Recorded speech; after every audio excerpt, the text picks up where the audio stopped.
Let's talk about that moment. You know the one. You're sitting across from a near stranger, the restaurant noise just kind of fades to a low hum, and this single, terrifying thought just echoes in your mind. Oh no. What if this is a mistake? You've measured the distance to the door, right? You've mentally rehearsed the emergency phone call.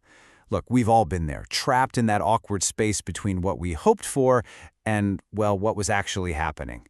But what if it didn't have to be that way? Stick with me, and I promise you'll see how to turn that dating test into a real human connection. You're listening to Stereo Butterflies. We talk about love, lust, and loneliness like no one's listening. And just a quick note, we use some AI tools to help put this explainer together, just to make sure we're bringing you the highest quality insights possible. In this fast-paced world of modern dating, where a vibe check can happen in just a few seconds, those first few moments, they're everything.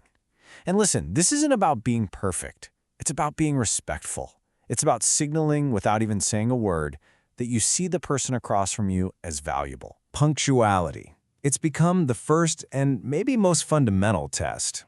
Think about it. Getting there a few minutes early. That doesn't just show you're thoughtful. It gives you a second to breathe, to get centered before they walk in. Being on time? That's the baseline. That's just respect. But arriving even 5 minutes late? That immediately plants a tiny seed of doubt.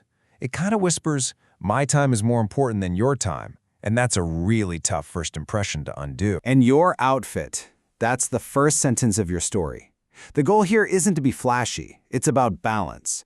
You want your clothes to say, I cared enough to try, without screaming, I'm trying way too hard, you know? Overdressing can be intimidating, underdressing can look careless. You've got to find that sweet spot where you feel authentically and comfortably you. Okay, so you've nailed the first impression. You're on time, you look great, but now the real work begins. We're moving from the outside stuff to the inside stuff, to that fragile, almost electric space where genuine chemistry is either built or it's broken. This is all about connection, not interrogation. We've all felt the difference, right? The vibe creator. They make you feel like you're the only person in the room. Their phone is gone, out of sight, out of mind. They ask questions that open doors, not just tick boxes. And they use your name, and it feels, I don't know, like this small, warm recognition. And then you've got the vibe killer. Their phone is like a constant phantom limb on the table. They might overshare painful stories, the trauma dump, which just feels heavy and way too soon. Or their questions feel transactional, like they're just filling out a job application for a potential partner. This is the crucial question you have to ask yourself. Am I genuinely trying to understand the human being in front of me, or am I just running through a checklist? Asking about their passions, or a funny childhood memory, or a travel story that went totally wrong, that's building rapport. But grilling them about their 5-year plan, or their salary, or the ghosts of their exes, that's just collecting data. And nobody wants to feel like a spreadsheet. Ultimately, all of this, it comes down to emotional intelligence.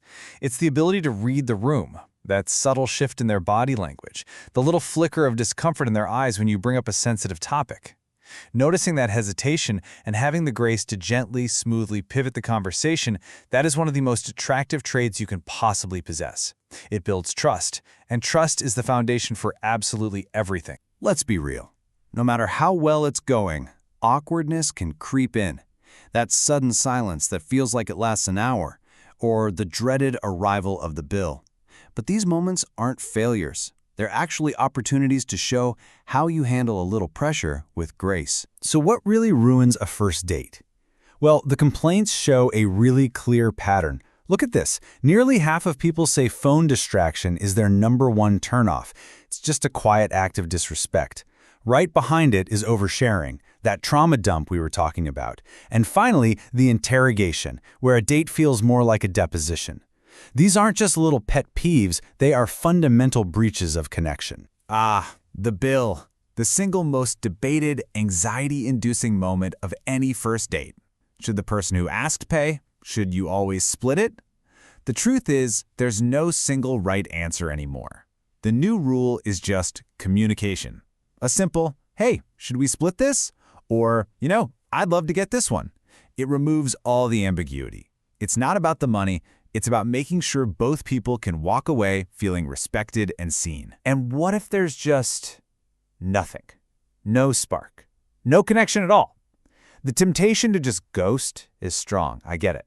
But there's a much kinder way, a gentle but direct exit. Something like, I've really enjoyed meeting you and hearing about your travels, but I have to be honest, I'm just not feeling a romantic connection. Acknowledge their time. Wish them well. It's a moment of respectful closure, and it is infinitely better than the cold silence of being ghosted. So the date is over, but the anxiety might not be. That little blinking cursor in your text messages. It holds so much weight, doesn't it? The follow-up. That's where hope and fear collide. But you can navigate it with calm and with clarity. The rule is simple. 24 hours. That's your window. And not for writing a novel, just for a simple, pressure-free text.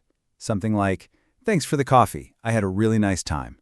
It's courteous, it's clear, and it keeps the door open without forcing it. And what if you don't get that text back, or you get the polite "no thanks"? It stings. It always stings a little. But it is so important to reframe this in your mind.